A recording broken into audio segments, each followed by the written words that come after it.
ইকরি মিকরি চাম চিকরি।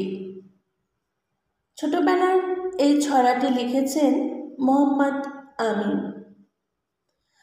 মোহাম্মদ আমিন 1963 খ্রিস্টাব্দে 31শে ডিসেম্বর চট্টগ্রাম জেলার চন্দনাইশ উপজেলার চন্দনাইশ গ্রামে জন্মগ্রহণ করেন।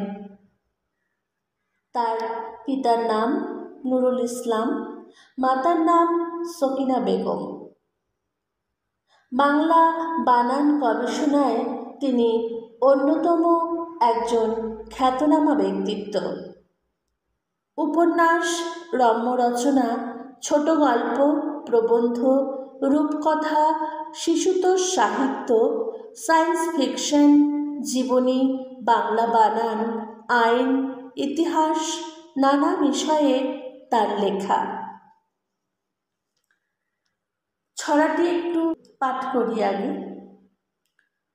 ইকরি মিকরি চাম চিকরি, চামের কাটা মজুমদার, ধেয়ে এলু দামোদর, দামোদরের হাঁড়ি কুড়ি, দাওয়ায় বসে চাল গাড়ি।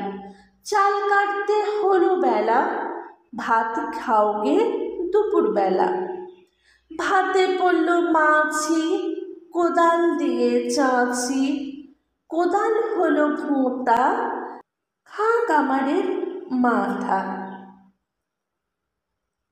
ছোটবেলায় আমরা অনেকেই এই ছড়াটি পড়েছি, কিন্তু কখনো কি ভেবেছি নান্দনিক ছন্দের এই ছড়াটির অর্থ কি? এই ছড়া কোন ইতিহাস বয়ে বেড়ায়? এই প্রশ্ন করলে হয়তো এই উত্তরই আসবে যে শিশুদের নির্ভেজাল আনন্দের জন্য এই ছড়ার রচনা হয়েছে। কিন্তু সত্যটা বেশ করুণ। আদতে আনন্দের ছিটে ফোঁটাও নেই এই ছড়ায়। শিশুদের জন্য তো একদমই নয়। মূলত এই ছড়ার ছড়াকার মোহাম্মদ আমিন অসাধারণ দক্ষতার সাথে চিরন্তন বাংলার সাধারণ মানুষের দুর্বিষহ আর্থসামাজিক অবস্থা তুলে ধরেছেন। চলুন এবার ছড়াটির প্রতিটি শব্দ ও পংক্তি ধরে আমরা দেখি ছড়াটির আসল মানে কি। ইকরি, ইকরি অর্থ সংসার পরিপালনের জন্য সারাদিন খেটে খুঁটে কঠোর পরিশ্রম করা। কিন্তু তাতেও যখন সংসার চলে না, তখন প্রয়োজন হয় মিকরি, অর্থাৎ আরও কিছু অতিরিক্ত উপার্জনের চেষ্টা করা। চাম অর্থ রুচি, রুজি রোজগারের এলাকা। আর চিকরি অর্থ সেই রোজগারের এলাকায় ঘুরে ঘুরে কিছু অর্থ বা ফসল উপার্জন করে তা ঘরে নিয়ে আসা। কিন্তু সমস্যা হয়ে দাঁড়ায় সেই চামের কাটা মজুমদার। মজুমদার মূলত এক প্রকার রাজ কর্মচারীর পদবি, যার কাজ ছিল খাজনা বা রাজস্ব আদায় ও হিসেব রাখা। আর তাই অনেক সময় খাজনা আদায়ের নামে দরিদ্র খেটে খাওয়া মানুষের সর্বস্ব কেড়ে নিয়ে যেত বলে তাকে পথের কাঁটা বলা হয়েছে। আর অতঃপর ধেয়ে এলো দামোদর। এই দামোদর হলো মূলত ফরে পাইকারের দল, যারা সাধারণ কৃষকের উৎপাদিত ফসল অথবা কুমারের বানানো তৈজসপত্র স্বল্প দামে কিনে নিয়ে বাজারে চড়া দামে বিক্রি করত। কিন্তু এই দামোদর শুধু এসেই ক্ষান্ত হয় না।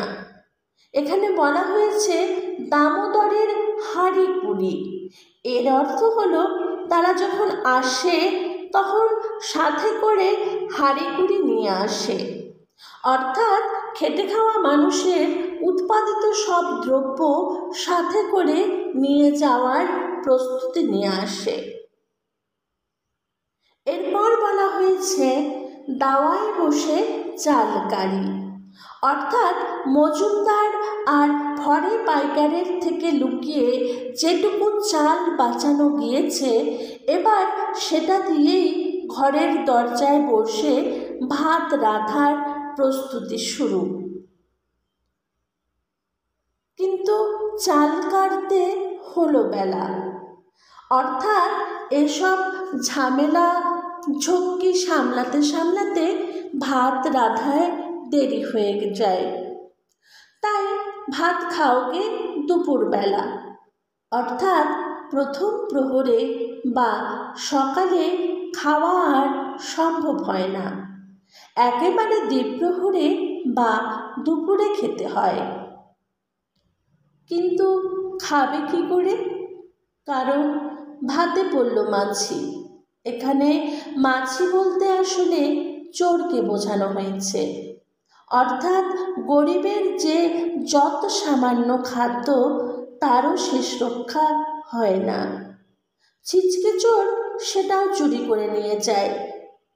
তাই কোদাল দিয়ে চাঁচি, এই কোদালও আক্ষরিক অর্থে ব্যবহৃত হয়নি, বরং কোদাল বলতে এখানে কোতোয়াল বা পুলিশের কথা বোঝানো হয়েছে, অর্থাৎ পুলিশের কাছে গিয়ে চোরের ব্যাপারে নালিশ করা হয়েছে।